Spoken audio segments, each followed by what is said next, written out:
This is a SPAZA shop, also known as a tuck shop. They originated in the apartheid era, set up as micro-inconvenience shops owned by individuals who were restricted from owning businesses, and so they serve daily needs of people in the townships. Since 1994, they have expanded from selling essentials like bread and sugar to include toiletries. They depend on a symbiotic relationship with the community to meet the needs of changing patterns that are associated with urban living, even with challenges like having cash-based transactions, which makes it difficult for the South African Revenue Services to enforce taxation. These shops remain an important aspect of helping township communities. It has provided economic opportunities for communities that have suffered since apartheid. After the fall of apartheid, an influx of migrants from across the continent, mainly Somalia, Ethiopia, Pakistan, and Bangladesh, came to South Africa and opened SPAZA shops. With the competitive pricing and unregulated business practices, they have monopolized this sector, which has raised concerns about the exclusion of local South Africans from economic opportunities. A Daily Investor article shows that most of the country's 150,000 SPAZA shops are run by foreign nationals. And the 200 billion rand question is, how did this come about?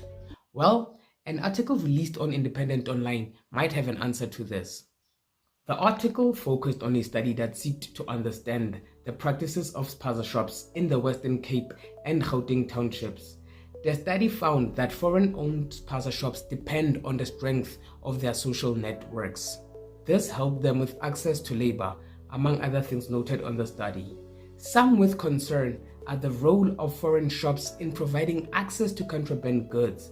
It is also noted that according to local business owners, the economic value generated from these foreign-owned shops, including wages, is taken from townships to the home countries of these foreign entrepreneurs and workers.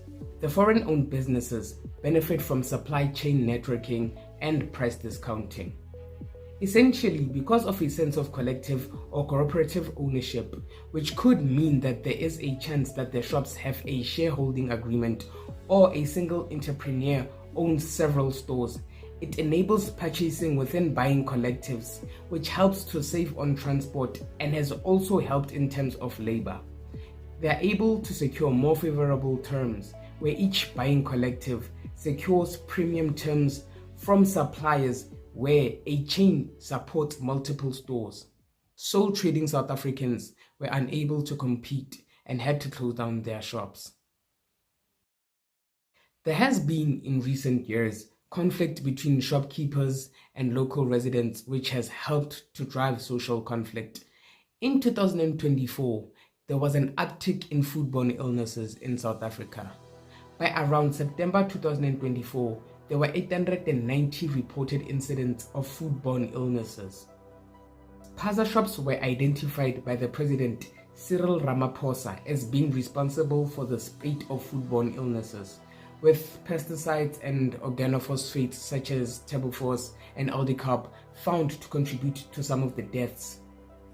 A major factor that has led to this is the neglect in health inspections, argues members of the DA and Action SA, which basically means that the regulations pertaining to the Foodstuffs, Cosmetics and Disinfectants Act of 1972 had not been enforced.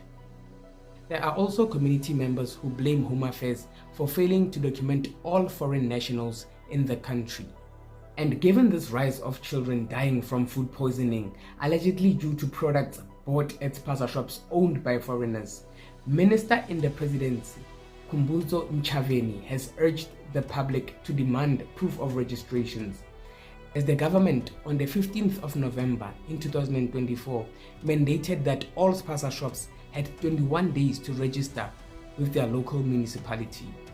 All SPAZA shops and other food handling facilities must be registered within municipalities in which they operate within 21 days from today. Any shop that is not registered within 21 days and does not meet all health standards and requirements will be closed. The South African Police Service and other law enforcement agencies will be required to investigate, to arrest, and to prosecute offenders. The Deputy President, Paul Mashatile, has called on locals to refrain from registering SPAZA shops for illegal immigrants, which is considered an unlawful activity. The South African Government News Agency released an article highlighting that, according to the Immigration Act of 2002, it is a criminal offense to assist or enable an illegal foreigner to conduct any business in South Africa. It is also a criminal offense to assist an illegal foreigner to obtain a license for him or her to conduct any business. According to The Times, a spokesperson for the African Transformation Movement argues that SPAZA shops should be owned and operated by vetted South African citizens, which could ensure that they possess legitimate supply and distribution networks to guarantee food safety. The ATM also advocates for government to implement a robust program to revitalize the township economy.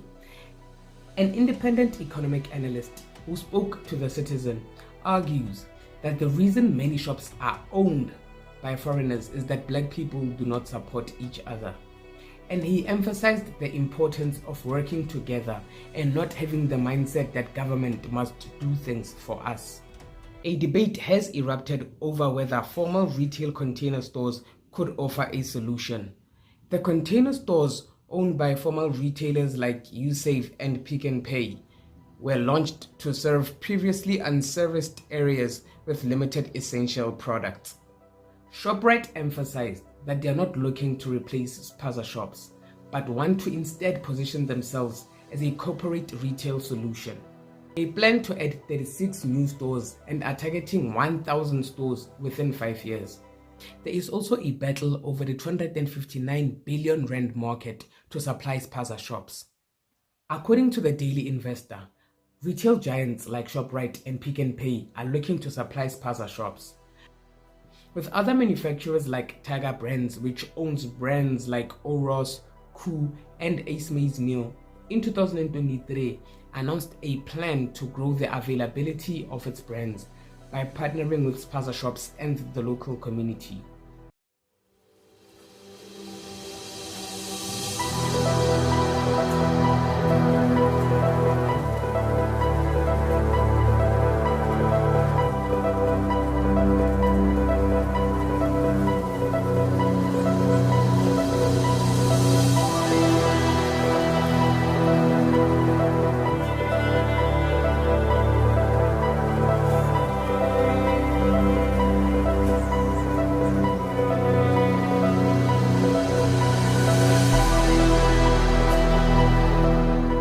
For South Africans who have SPAZA shops, general dealers or grocery stores in the rural areas and the townships, the SPAZA Shop Support Program is here for you. It is offered in partnership with Nedbank through the SAFA Cooler Credit Guarantee Scheme. In order to qualify for the scheme, among other things, the SPAZA shop owner must have a valid license to trade or a municipal permit. The program aims to formalize informal businesses into micro enterprises, to support opportunities for self-employment and job creation while improving the circulation of money within townships and rural areas. To also help SPAZA shops to serve as a market for locally manufactured goods by SMMEs, and to create opportunities for SPAZA shops to be an intermediate step to the formal economy. More information can be found on the website. Well, thank you for watching. Until next time, cheers.